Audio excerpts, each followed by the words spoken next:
کہ جس کو حیثیت ہو، صاحب استطاعت ہو اور اس گھر کے حج کو نہ آئے، وہ یہودی مرے یا نصرانی، ہمیں کیا۔ آپ اندازہ لگائیں، صاحب حیثیت ہو کے جو حج نہ کرے، اللہ کے حبیب نے اسے امت سے ہی آؤٹ کر دیا۔ جب وہ امت سے ہی آؤٹ ہو گیا تو شفاعت رسول سے بھی محروم ٹھہرا۔ اس لیے یہ بات پیش نظر رہنی چاہیے۔ اور استطاعت میں دو چیزیں آتی ہیں کہ آپ کی صحت اس قابل ہو کہ اس سفر کو آپ اختیار کر سکیں، آپ کے گھریلو حالات اس قابل ہوں کہ آپ گھر چھوڑ کے جا سکیں، اتنے پیسے یا سکے آپ کے پاس موجود ہوں کہ آپ یہ کم سے کم 40 یوم جو ہیں یہ وہاں آنے جانے میں اور عبادات میں صرف کر سکیں۔ تو اس سے زیادہ اہمیت اللہ کے حبیب صلی اللہ علیہ وسلم اور کیا بتا سکتے ہیں حج کی، کہ جو استطاعت ہونے کے باوجود حج کو نہ جائے تو اللہ کے حبیب فرما رہے ہیں وہ یہودی مرے یا نصرانی، ہمیں کیا، ہمیں اس سے تعلق ہی نہیں ہے۔ سرکار اس سے تعلق ہی قطع کر رہے ہیں، اور جس سے میرے آقا تعلق قطع کر لیں اس کے پاس کیا بچتا ہے، کیا بچے گا اس کے پاس۔ اس لیے اس کی اہمیت کا اندازہ آپ اس سے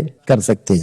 دوسری چیز آپ فرما رہے ہیں کہ جس نے ان 5 یوم میں، حج کے 5 یوم میں فحاشی اور بے حیائی کا کام نہ کیا اور ارکان حج کو پورا کر لیا تو وہ ایسے ہو جاتا ہے جیسے ایک دن کا پیدا شدہ بچہ، اتنا معصوم کہ اللہ اس کے تمام گناہوں کو دھو ڈالتا ہے، چاہے اس کی عمر اس وقت 70 سال ہے یا 80 سال ہے۔ اگر اس نے 70 سال بھی کوتاہیاں اور غلطیاں کی ہیں اور 5 دن وہ عبادت کر لی ہے اور پراپرلی اس کو پرفارم کیا ہے، بے حیائی اور فحاشی کے کاموں میں وہاں حصہ نہیں لیا، تو وہ ایسے ہو جائے گا یہ حج پرفارم کرنے کے بعد جیسے نوزائیدہ بچہ۔ کتنی بڑی نوید ہے زندگی میں، کیا اس سے بڑی نوید انسان کو مل سکتی ہے کہ حج کرنے کے بعد تمام گناہوں کو اللہ دھو ڈالتا ہے۔ میرا خیال ہے کسی ایک انسان کے لیے جو صاحب ایمان ہے اور جس کو یہ پتا ہے کہ میں نے اللہ کو جواب دہی کرنی ہے اور روز قیامت اللہ کے حضور کھڑا ہونا ہے، اس کو اس سے بڑی خوشخبری اس زندگی میں کیا اور دوسری مل سکتی ہے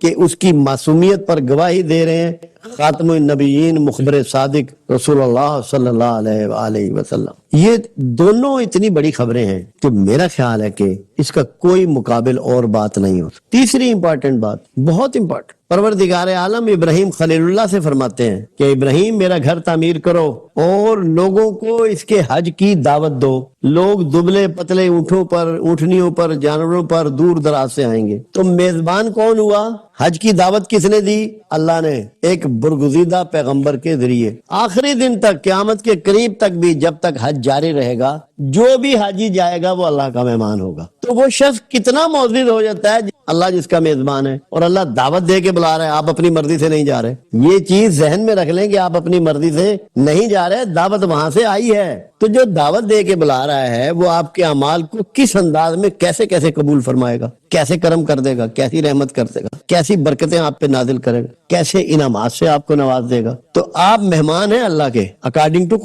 قرآن کے مطابق آپ اللہ کے مہمان ہیں، وہاں کسی کے مہمان نہیں ہیں۔ تو جیسے ہی بندہ حج کا ارادہ کرتا ہے نا، اللہ کی میزبانی شروع ہو جاتی ہے، وہ قابل احترام ہو جاتا ہے، وہ معزز ہو جاتا ہے کہ یار یہ تو اللہ کا مہمان ہے بھائی، اس کو تو اللہ نے بلا لیا ہے، اس کی میزبانی کا شرف تو اللہ خود اٹھا رہا ہے۔ تو 1 منٹ کے 1000ویں حصے میں انسان جیسے ہی حج کا ارادہ کرتا ہے، عام بندہ نہیں رہتا، اللہ کا مہمان ہو جاتا ہے، معزز ہو جاتا ہے۔ کتنی بڑی پرفارمنس، کبھی اس کو سوچے آدمی، ہمارے اور نہ کرنے پر امت سے اخراج کی بات بھی فرما رہے ہیں، اور میزبان اللہ خود ہے۔ ابراہیم خلیل اللہ کو اللہ کہہ رہا ہے کہ لوگوں کو میرے گھر کی دعوت دو۔ تو اس لیے اس کو اتنی ہی امپورٹنس دینی ہے جتنا کہ یہ عبادت امپورٹنٹ ہے، اور جس کا اظہار اللہ اور اس کے رسول کی گفتگو سے ہو رہا ہے۔ کبھی بھی اب جیسے کہتے ہیں نا، جب کوئی حج کر کے آئے تو اسے جلدی جلدی مل لو، جلدی جلدی اس سے مسافہ کر لو، جلدی جلدی اس کو ماتھے پہ بوسہ دے لو، اس کو گلے سے لگا لو، وہ نور اور برکتیں لے جتنی جلدی مل لو گے تم بھی کچھ سمیٹ لو گے۔ اور یہی رسول اللہ صلی اللہ علیہ وسلم کی ایڈوائز ہوتی تھی۔ مجھے تو جب پتہ لگتا ہے کوئی حاجی ہے تو میں امیڈیٹلی کوشش کرتا ہوں اس کو ملنے کی، کہ جب سرکار نے یہ طریقہ بتایا ہے کہ یہ نور لے کے آیا ہے، یہ برکتیں لے کے آیا ہے، یہ رحمتیں لے کے آیا ہے، یہ انعام لے کے آیا ہے، تو تمہیں بھی تو کچھ مل جائے گا، اس کے گلے ہی لگ جاؤ، جو وہ تحفے لایا اس میں سے کوئی 2 کھجوریں ہی کھا لو۔ تو کتنی امپورٹنٹ یہ عبادت ہے۔ تو جب تک ہمیں اس کی اہمیت کا اندازہ نہیں ہوگا، اس کو ہم اس طریقے سے پرفارم نہیں کر سکتے۔ ہم نے اس کو ایک رواج بنا لیا ہے، ریچول بنا لیا ہے۔ اتنی بڑی عبادت کو رواج نہیں ہو سکتا، اس کے اندر حکمتیں ہوں گی، دانائی ہوگی، تعلق باللہ ہوگا، کوئی خاص اخلاص ہوگا، خاص قوت پناہ ہوگی۔ ہمیں اس پر بات کریں۔ 2009 میں حج پہ گیا تو یہاں لاہور میں ساتھیوں نے بہت بڑی ایک ملاقات کا لمبی کرتے کرتے کرتے کو 350-400 لوگ اکٹھے ہو گئے، کھانا شانا ہوا. مجھے کہنے لگے کہ آپ کس لیے حج پہ جا رہے ہیں، خاص آپ کے ذہن میں کیا بات ہے. میں نے کہا ایک تو یہی بات ہے جو میں نے ابھی آپ کو سنائی ہے کہ کیسے کیسے انعامات ہیں، کیسی قبولیت ہے، اور رسول اللہ صلی اللہ علیہ وسلم کی طرف سے کیسی وعید ہے نہ کرنے پہ. میں نے کہا ایک اضافی بات اور بھی ہے، میں بینک میں ملازم رہا ہوں، جرم کا رہنے والا ہوں، رشتہ داریاں ہیں، دوستی ہے، تعلق ہے، لوگوں کے ساتھ مرنا جینا ہے. تو میں دیہاتوں میں گیا، شہروں میں گیا، محلوں میں گیا، جن جن لوگوں کے ساتھ میں نے نوکری کی، جن کے ساتھ میں نے سفر کیا، جن کے محلے میں میں رہا، جو میرے بچپن کے کلاس فیلو، میں نے جتنے لوگ حیات تھے ان سب سے معافی مانگی. جا مبادہ میری زبان یا ہاتھ سے کسی کو دکھ پہنچا ہو تو میں ان سے معافی لوں. میں نے کہا میرا حج تو یہ ہے کہ مخلوق سے معافی اکٹھی کر کے خالق کو پیش کرنی ہے کہ اب تو بھی معاف کر دے. لینی معافی ہے اس سے، کیونکہ ہم میں سے کوئی بندہ یہ نہیں کہہ سکتا کہ میں پاکیزہ ہوں، مجھ سے گناہ سردرد نہیں ہوتے، مجھ سے غلطیاں اور کوتاہیاں سردرد نہیں ہوتی، میری نیت میں کھوٹ نہیں آ جاتا. سارا کچھ سب کے لیے ممکن ہے اور روٹین میں چل رہا ہے. تو معافی لینے کے لیے ضروری ہے کہ آپ یہاں مخلوق سے معافی لیں اور پھر جو معاف کرے گا اسے معافی مل جائے گی. تو میرا ایک مقصد معافی بھی تھا کہ میں اللہ کی مخلوق سے معافی مانگی ہے، سب سے گزارشیں کی ہیں، اب یہ اکٹھی کر کے اللہ کے حضور کر دوں تاکہ میرا مالک بھی مجھے معاف کر دے. تو جو بھی حج کو جائے کم سے کم اپنی سلیٹ کو کلین کر لے، دھو ڈالے قدورتیں، بغض، غصہ، جھگڑے، کسی نے فائدہ پہنچایا، کسی نے نقصان پہنچایا، واش کر کے جائے، دھو ڈالے، پاکیزہ نفس ہو کے جائے تاکہ اللہ کا نور اس کے سینے میں اللہ بھر دے. تو حج پر بات کرنے کے لیے پہلے ہمیں اس کی اہمیت کا علم ہونا چاہیے. ہم یہ کہتے ہیں کہ جماعت کی نماز جو ہے وہ 27 گنا زیادہ ثواب ہے عام نماز سے جو آپ اپنے گھر میں یا دفتر میں یا گاڑی میں یا کسی صحرا میں ادا کرتے ہیں. جو نماز آپ مسجد میں ادا کرتے ہیں اس کا ثواب 27 گنا زیادہ ہے، یعنی کہ 27 گنا زیادہ. بہت بڑی فگر ہے. اور اب ذرا آپ اندازہ لگائیے کہ یہ کتنی بڑی اجتماعی عبادت ہے. جو آپ محلے اور گلی میں نماز ادا کر رہے ہیں اور جب آپ کسی بڑی مسجد میں جاتے ہیں، جمعہ ادا کرتے ہیں، پھر آپ کو اکٹھا کیا جاتا ہے، عیدین ادا کرتے ہیں، اور پھر آپ کو حج پہ بھیج دیا جاتا ہے. اتنا بڑا اجتماع، پوری امت کے مختلف ممالک کے لوگ اکٹھے ہوتے ہیں، مختلف مسالک کے، مختلف ذہنوں کے. تو یہ کتنی بڑی اجتماعی عبادت ہے. جب آپ یہ اجتماعی عبادت کرتے ہیں تو آپ کو 27 گنا ملے گا یا کوئی گنا کا حساب ہی نہیں رہے گا. وہاں آپ دیکھیں کہ کتنی کمال یہ ہے. وہاں کوئی مسلک نہیں ہوتا، کوئی مکتبہ فکر نہیں ہوتا، کوئی زبان نہیں ہوتی، کوئی رنگ نہیں ہوتا، کوئی نسل نہیں ہوتا. تو جو عبادت کا سب سے بڑا شعبہ ہے وہ یہ اس سے کہ اگر آپ اس جذبوں سے نکل جائیں، ان منفی سوچوں سے اور منفی انداز کو ترک کر دیں، اور آپ کے پیش نظر کوئی قابل نفرت نہ رہے، آپ میں اور اس میں کسی میں تفریق نہ رہے، وہ پوزیشن بنتی ہے حج پہ آپ کی. کتنے محترم ہو جاتے ہیں آپ، کتنے مقدس ہو جاتے ہیں آپ کہ جب آپ بالکل ایک صرف مومن کی حیثیت سے وہاں جاتے ہیں، اللہ کے دعوت پہ وہاں جاتے ہیں. تو اتنے بڑے اجتماع کی جو عبادت ہے اس کے ثواب کتنا پرسنٹیج بڑھ گیا آپ ایسٹیمیٹ ہی نہیں کر سکتے. صرف آپ کو اس کو سوچنا ہے کہ پوری امت کو سالانہ اللہ اکٹھا کر رہا ہے، اللہ کو کیا مل رہا ہے، اللہ کو اس سے کیا فائدہ ہو رہا ہے. اس کا فائدہ امت کو ہے کہ وہاں جاؤ اور صرف وضو کر کے نمازیں نہ پڑھو، سوچو کہ رسول اللہ صلی اللہ علیہ وسلم کو اللہ نے کیوں معبود فرمایا، آپ کو یہاں کیوں بھیجا، کیا سوچنے کے لیے بھیجا، آپ کے ذریعے پروردگار کا مقصود کیا ہے کہ آپ کو اکٹھا کیا جا رہا ہے سالانہ طور پر. اور پھر ہر سال یہی کام ہوتا ہے. ایک سال سوچو، غور و فکر کرو، اگلے سال جا کے وہاں دیکھو کہ جو آپ نے غور و فکر کیا تھا اس پہ آپ کتنا چلے، آپ نے کتنا اس پر کام کیا. یہ آپ کو وہاں اکٹھا کیا جا رہا ہے رسول اللہ صلی اللہ علیہ وسلم کے پروگرام کی تکمیل کے لیے، اللہ کے پروگرام کی تکمیل کے لیے. رسول اللہ صلی اللہ علیہ وسلم کا پروگرام کیا تھا؟ تمام کائنات سے شرک و بت پرستی کا خاتمہ. یہ وہاں جا کے جو پہلی چیز سوچنی ہے وہ یہ سوچنی ہے کہ اب یہ کیسے ممکن ہے اور ہمیں اس بارے میں کیا کرنا چاہیے. کیونکہ رسول اللہ صلی اللہ علیہ وسلم کو ظاہرہ اتنی ہی عمر ملی کہ خطہ عرب تک یہ کام ہو سکا، ابھی پوری دنیا باقی ہے اور بے شمار جگہ پہ شرک و بت پرستی جاری. تو سب سے پہلا پوائنٹ جو آپ نے وہاں سوچنا ہے اور جس پہ غور و فکر کرنا ہے وہ یہ ہے کہ رسول اللہ صلی اللہ علیہ وسلم کے مشن میں سے جو کام باقی ہے، جو خطہ عرب تک ہی ممکن ہو سکا، اس کی تکمیل ہم کیسے کریں، کیا پروگرام بنائیں، کون سی قربانی دیں، کون سا علم حاصل کریں، کون سے اپنے رویوں میں تبدیلی لائیں، کون سی اخلاقی بہتری اپنائیں، کون سے نئے زندگی کے زاویے ہم کھوجیں۔ اگر اتنا بڑا اجتماع ہے اور آپ خطبہ حج کا سن کر عرفات سے واپس آ جاتے ہیں تو کیا لائے، کیا پرفارم کیا؟ اور دوسرا مشن کیا تھا رسول اللہ صلی اللہ علیہ وسلم کا؟ کائنات میں جتنی مخلوق ہے اللہ کی، اس کے استحصال کا خاتمہ۔ صرف انسان نہیں، رسول اللہ کو اللہ فرماتا ہے کہ تمام جن و انس کی طرف مابوس کیا، تمام جن و انس۔ اب جن میں ہر وہ مخلوق آتی ہے جو چھپی ہوئی ہے، جو ظاہر نہیں ہے، اور انس میں ہر وہ مخلوق آتی ہے جو سانس لینے والی ہے۔ تو تمام کی طرف اللہ نے اللہ کے رسول صلی اللہ علیہ وسلم کو مابوس فرمایا۔ تو ہمارا مشن یہ ہونا چاہیے کہ ہمیں وہاں غور کرنا ہے، فکر کرنا ہے، کوشش کرنی ہے، مشورے کرنے ہیں کہ دنیا سے تمام مخلوقات کے لیے استحصال کو ہم کیسے ختم کر سکتے ہیں۔ ایسے نہیں اللہ نے اتنی بڑی دعوت دی اور آپ کا وہاں اہتمام کیا اور آپ کا میزبان پروردگار عالم ٹھہرا۔ مقصود ہے اللہ کا کوئی کام روایتی ہو سکتا ہے، اللہ کا ہر کام حکمتوں سے پر ہوتا ہے، دانائیوں سے پر ہوتا ہے، باقاعدہ پروگرام ہوتا ہے۔ تو اس اجتماعی عبادت کو اس کے صحیح تناظر میں دیکھیں اور سمجھیں کہ مقصود کیا ہے۔ اس کی ایک ایک لمحہ جو ہے نا، اور ایک ایک جو انداز ہے وہ کمال کا ہے۔ سب سے پہلے آپ کیا کرتے ہیں؟ حج کی نیت کرتے ہیں، حج کی نیت۔ اور نیت کیا ہے کہ اللہ میرے لیے اس سفر کو آسان فرما، میرے لیے اس عبادت کو آسان فرما۔ اس کا مطلب یہ ہے کہ پروردگار عالم آپ کو یہ سکھا رہا ہے، یہ سمجھا رہا ہے کہ زمانہ جتنا مرضی چلا جائے، جتنی مرضی تبدیلی آ جائے، یہ عبادت رہے گی مشکل، یہ مشکل ہوگی، تب آسانی کی دعا منگوا رہا ہے۔ تو مشکل کیا ہوتا ہے؟ مشکل ہوتا ہے جہاد، جب کچھ قربان کرنا پڑے، جدوجہد کرنی پڑے، محنت کرنی پڑے۔ تو اخلاقی طور پر بہتر ہونے کے لیے جب آپ گھر سے نکلتے ہیں، اس کی نیت کرتے ہیں، اس کا مطلب ہے آپ برائیوں کے خلاف جہاد کا علم آپ نے اٹھا لیا، آپ نے آرام کو تج دیا ہے، چھوڑ دیا ہے، آسائشوں کو ترک کر دیا ہے، آپ نے اپنے آپ کو ایک میدان میں، ایک میدان کارزار میں پٹ کر دیا۔ تو تب اللہ سے دعا اللہ آپ سے کروا رہا ہے کہ اس کی دعا یہ ہے کہ اس عبادت اور سفر کو میرے لیے آسان فرما۔ اب دوسری چیز آگے پھر آپ احرام باندھتے ہیں۔ اللہ کی مسجد کا نام بھی مسجد حرام ہے کہ وہاں داخل ہونے کے لیے کچھ پابندیاں ہیں، کچھ چیزیں آپ پہ حرام کر دی جاتی ہیں۔ اس کے لیے مخصوص لباس ہے، اس کو احرام کہتے ہیں، کہ جب وہ لباس آپ پہن لیتے ہیں تو آپ پہ بہت سی پابندیاں لاگو ہو جاتی ہیں، آپ کو بہت سی حلال چیزیں چھوڑنا پڑتی ہیں، آپ اپنی پھنسی بھی نہیں توڑ سکتے، اپنا بال نہیں جسم کا توڑ سکتے، تو بہت سی چیزیں آپ پر شکار نہیں کر سکتے، شکار کیا ہوا گوشت نہیں کھا سکتے، پابندیاں لاگو ہو جاتی ہیں۔ کیوں؟ اللہ کو کیا ملتا ہے آپ پہ پابندیاں لگا کر؟ صرف یہ چیک کرنا ہے کہ آپ میں فرما برداری کی ریشو کیا ہے۔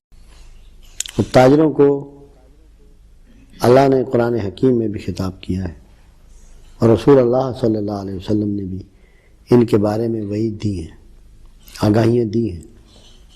اور کسی ملک کی ریڑھ کی ہڈی تاجری ہوتے ہیں۔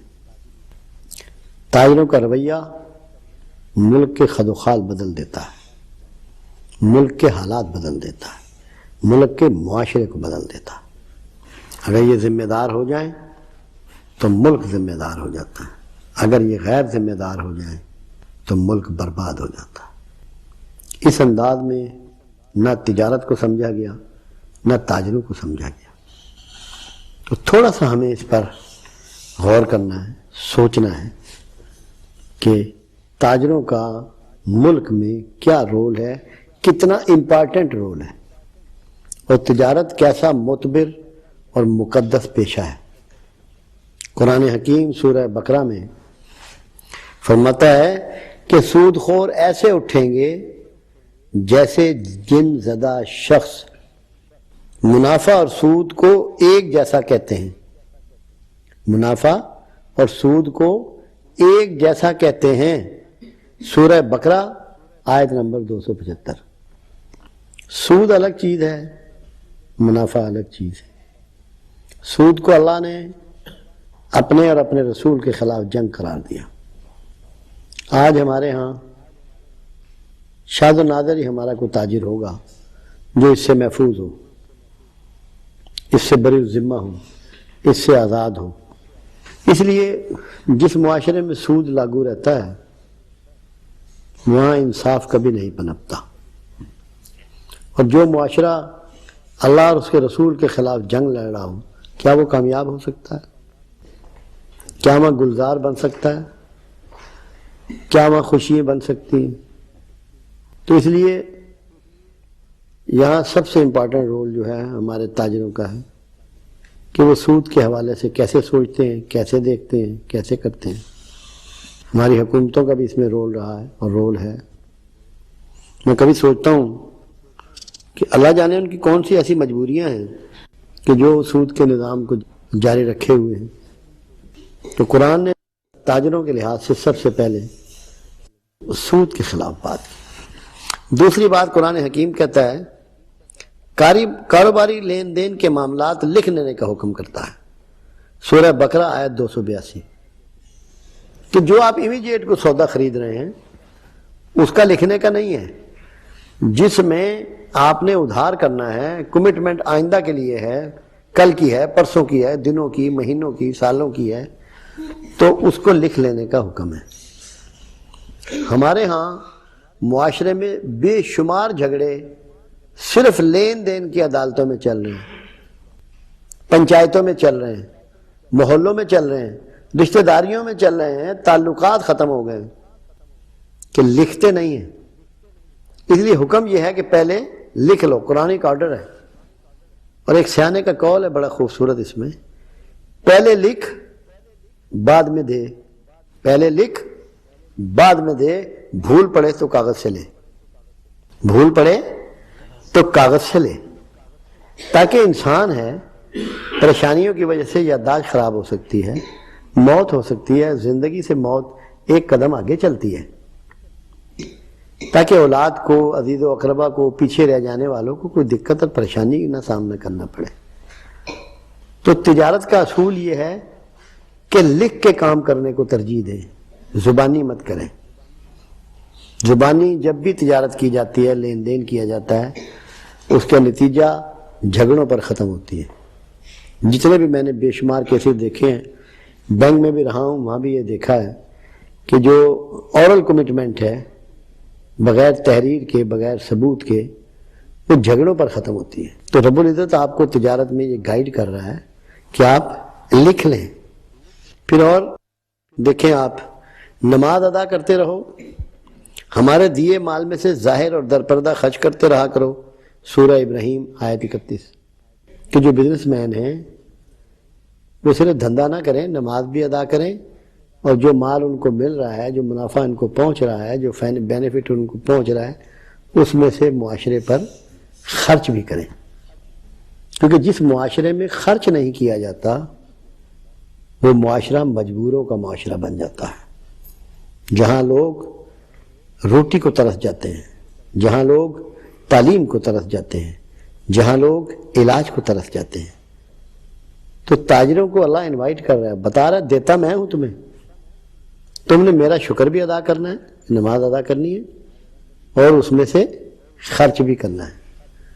تو جو تاجر خرچ نہیں کر رہا وہ صرف اپنا نقصان کر رہا ہے، کیونکہ اس کے مال بڑھنے کے چانسز معدوم ہو جاتے ہیں۔ اس کے ساتھ ہی آیت جڑی ہے قرآن میں کہ سوداگری تمہیں نماز اور زکوٰۃ سے غافل نہ کر دے، سورہ نور آیت نمبر 37۔ کہ یہ نہ ہو، ہمارے ہاں تو یہ ہو گیا نا کہ اعلان ہوتا ہے جی بڑا عظیم الشان جلسہ ہوگا بعد نماز عشاء، جب سارے کام ختم ہو جائیں تب اللہ کی بات کرنی ہے، دکان بند کر دی، دھندا بند کر دیا۔ اللہ تو یہ چاہ رہا ہے کہ تم کاروبار کے ساتھ ساتھ میرے حضور بھی جھکتے رہو، مجھ سے اپنے تعلق کو قائم رکھو، ورنہ تمہاری تجارت تمہیں نفع نہ دے گی۔ پھر سورہ جمعہ میں بھی پروردگار کہہ رہا ہے کہ اگر سمجھو تو تمہارے حق میں بہتر ہے کہ جمعہ کے اوقات میں خرید و فروخت بند کر دو۔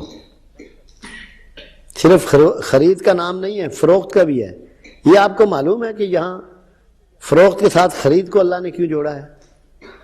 کبھی آپ لوگوں نے اس پہ غور کیا؟ سورہ جمعہ آیت نمبر 9، رسول اللہ صلی اللہ علیہ وسلم خطبہ جمعہ ادا فرما رہے ہیں، خطبہ جمعہ ادا فرما رہے ہیں، تو یہ آپ کو معلوم ہونا چاہیے جمعہ مکے میں نہیں ہوتا تھا، جمعے کی ابتدا تو مدینہ منورہ سے ہوئی۔ جب گورنمنٹ فارم ہو چکی ہے، نمازیں باقاعدہ جاری ہو چکی ہیں، جمعے کا خطبہ جاری ہے، مکہ میں تو نماز ہی نہیں تھی، کیونکہ چھپ کے نماز دار ارقم میں نمازیں پڑھتے تھے. مدینہ میں ہے تو سامنے کون تھے جو آپ کے پیچھے نماز ادا فرما رہے تھے؟ اصحاب رسول. اصحاب رسول. آپ جمعے کا خطبہ ڈیلیور کر رہے ہیں، باہر سے شور کی آواز آئی، پتہ لگا جی جو قافلہ شام مال لینے گیا ہوا تھا وہ آ گیا. ساری مسجد خالی ہو گئی، صرف رسول اللہ ممبر پر اکیلے رہ گئے. ساری مسجد خالی ہو گئی، سب لوگ باہر بھاگ گئے. کیوں؟ اگر ہم نہ گئے تو جو شام سے ہماری مرضی کا مال ہے وہ ہمیں نہیں ملے گا. سارے باہر بھاگ گئے. تب یہ آیت قرآنی سورہ جمعہ کی آیت نمبر 9 اتری کہ تم رسول کو اکیلا چھوڑ کر ممبر پر نماز چھوڑ کر، خطاب کون کر رہا ہے؟ رسول اللہ صلی اللہ علیہ وسلم باہر بھاگ گئے. تو تب قرآن نے یہ کہا کہ اگر تم بہتر سمجھو تو جمعہ کی جب اذان ہو جائے تو خرید و فروخت بند کر دو. آپ کو بتایا جا رہا ہے کہ پرائرٹی کیا ہونی چاہیے. بزنس مین کو پرائرٹی سمجھائی جا رہی ہے کہ تم نے اولیت کس بات کو دینی ہے، تمہاری پرائرٹی کیا ہونی ہے. تب سورہ جمعہ اتری ہے. اللہ آسانی کتنی دیتا ہے، کیونکہ اللہ تجارت کو بڑھانا چاہتا ہے. خود قرآن کہتا ہے، اللہ کہتا ہے ہم سود کو گھٹاتے ہیں، صدقات کو بڑھاتے ہیں. حج کے دنوں میں بذریعہ تجارت روزی تلاش کرو. سورہ بقرہ آیت 198. ایک دوسرے کا مال ناحق نہ کھاؤ البتہ تجارت کے ذریعے. سورہ نساء آیت نمبر 29. ایسے نہ کسی کا مال کھاؤ، تم تجارت کے ذریعے لین دین میں منافع اس سے کما سکتے ہو. اللہ تمہیں اس کے لیے الاؤ کر رہا ہے. یہ باہمی ڈیلنگ ہے، ایگریمنٹ ہے، کسی نتیجے پہ پہنچ چکے ہو، اس کے مطابق اپنے معاملات کو چلا سکتے ہو. ایسی تجارت جو تم کو عذاب علیم سے بچائے. خدا رسول پر ایمان لاؤ اور اپنے مال جان سے جہاد کرو. سورہ صف آیت نمبر 10 اور 11. تو یہ تجارت اللہ کے ساتھ ہے، یہ ٹریڈ اللہ کے ساتھ ہے. اور اللہ کے ساتھ ٹریڈ میں کسی کو گھاٹا نہیں ہو سکتا، نقصان نہیں ہو سکتا. کیوں؟ اللہ اپنے معاملے میں انتہائی سچا ہے اور سچائی سے بات کرنے والا ہے، اپنے پرومس کو آنر کرنے والا ہے. بہترین تاجر بھی وہ ہے جو کمٹمنٹ کا پورا ہو. مجھے بیچ میں ایک بات یاد آ گئی. ایک شخص رسول اللہ صلی اللہ علیہ وسلم کے پاس آئے، کہنے لگے یا رسول اللہ صلی اللہ علیہ وسلم میں ایک دکان کھولنا چاہتا ہوں، آپ کی اجازت ہے؟ آپ تھوڑی دیر خاموش رہے، اس کے بعد فرمایا اچھا کھول لو، مگر ایک بات یاد رکھو، اگر کوئی مال خرید کے لے جائے تو واپس ضرور لینا، واپس ضرور لینا. اگر واپس لائے تو واپس ضرور لینا. اور ہم کتنے کامیاب دکاندار ہیں، خریدا ہوا مال واپس نہیں ہوگا، اتنا بڑا بورڈ لگا ہوتا. رسول اللہ کے حکم کی عدولی ہو رہی ہے. ساری ملٹی نیشنل کمپنیاں لوگ کہتے ہیں بڑی کامیاب ہیں، 6 مہینے تک خریدا ہوا مال واپس لیتی ہیں. استعمال بھی کر لیا، آپ نے ڈبہ کھول لیا، آپ ٹی وی لے گئے ٹی وی کھول لیا، اور آپ کہتے ہیں مجھے پسند نہیں آیا. وہ کہتے ہیں جی پیسے لے جاؤ یہاں رکھ دو. انہوں نے کامیابی کا زینہ سمجھ لیا، دیکھ لیا اللہ کے رسول کی صرف ایک بات سے کہ اگر کوئی مال واپس کرنے آئے تو خریدا ہوا مال واپس ضرور کرنا. یہاں چکر یہ ہے کہ اس نے دینا آپ کو نمبر 2 ہے، واپس کیسے لے گا؟ نمبر 1 ہو تو واپس لے لے گا. نمبر 5 بیچ رہا ہے، نمبر 6 بیچ رہا ہے، ایکسپائرڈ دوائی بیچ رہا ہے، واپس کیسے لے گا؟ یہ بڑا مسئلہ پھنس گیا ہے، کیونکہ بنیادی طور پہ وہ جھوٹ کا شکار ہو چکا ہے، کرپشن کا شکار ہو چکا ہے. آپ کو اس نے صحیح سودا ہی نہیں دیا، واپس کیسے لے گا؟ اس ایک فارمولے پر ملٹی نیشنل کمپنیاں کامیاب ہیں. آپ دیکھیں وہ کتنے سچے ہیں. جو انگریڈینٹس اپنے کسی بھی پیکٹ پہ وہ لکھتے ہیں کیا وہی ہوتے ہیں یا اس کے علاوہ ہوتے ہیں؟ اور جو وزن وہ لکھتے ہیں کہ at the time of packing, packing کا وقت کا وزن ہوتا ہے، کیونکہ انہیں پتا ہے کہ بعض اوقات برسات کے موسم میں وزن بڑھ سکتا ہے اور بعض اوقات شدید گرمیوں کی وجہ سے یا خشک موسم کی وجہ سے چیزیں تھوڑی سی سکڑ جاتی ہیں، وزن کم ہو سکتا ہے. اس لیے وہ لکھیں گے جو پیکنگ کے وقت ہے. یہ ان کی سچائی دیکھیے آپ. ہم کہتے ہیں وہ کیسے کامیاب ہے؟ وہ رسول اللہ کے بتائے ہوئے طریقوں پہ چل کے کامیاب ہے۔ میرا انڈیا میں جانے کا اتفاق ہوا تو وہاں کے لوگ مٹھائی بہت استعمال کرتے ہیں، کیونکہ گوشت تو کھاتے نہیں، تو جو ان کی پروٹین کی ضرورت ہے وہ مٹھائیوں سے شاید ان کا معاشرہ پوری کرتا ہے۔ تو جب میں گیا تو وہ جون کا مہینہ تھا، تو جس طرف سے گزروں دکان مٹھائی کی بند، اور میں نے کہا بھائی یہ کیا ہوا، کوئی ہڑتال ہو گئی، لوگوں نے مٹھائیاں بنانی بند کر دی؟ انہوں نے کہا نہیں جناب، ان شدید گرمیوں کے مہینے میں دودھ کم ہو جاتا ہے، کھویا جو ہے وہ پورا نہیں ملتا، مٹھائی کیونکہ انہوں نے کھوئے سے بنانی ہوتی ہے، یہ میدے سے نہیں بناتے، تو یہ اپنی دکان بند کر دیتے ہیں 2 ماہ کے لیے، مگر میدے سے بنا کے آپ کے ساتھ دھوکہ نہیں کرتے، دکان بند کر دیتے ہیں، جب کھویا ملنا شروع ہوتا ہے تو دوبارہ مٹھائی بنانی شروع کر دیتے ہیں۔ وہ سچائیوں کی وجہ سے کامیاب ہیں۔ اور ہمارے ہاں کیا حالات ہیں، جو شخص بھی کوئی کلیم کرتا ہے، وہ کھانے پینے کی اشیاء ہوں، ادویات ہوں، کپڑا ہو، جوتے ہوں، گھریلو سامان ہو، آپ کو یقین ہوتا ہے کہ جو اس نے کہا ہے یہ وہی سب کچھ ہے؟ کیا ایسا ہے؟ آپ اندازہ لگائیں کہ ہم کہاں جا کے کھڑے ہو گئے۔ بچوں کے دودھ میں ملاوٹ نہیں کرتے، بچوں کے کھانے کی اشیاء میں ملاوٹ نہیں کرتے،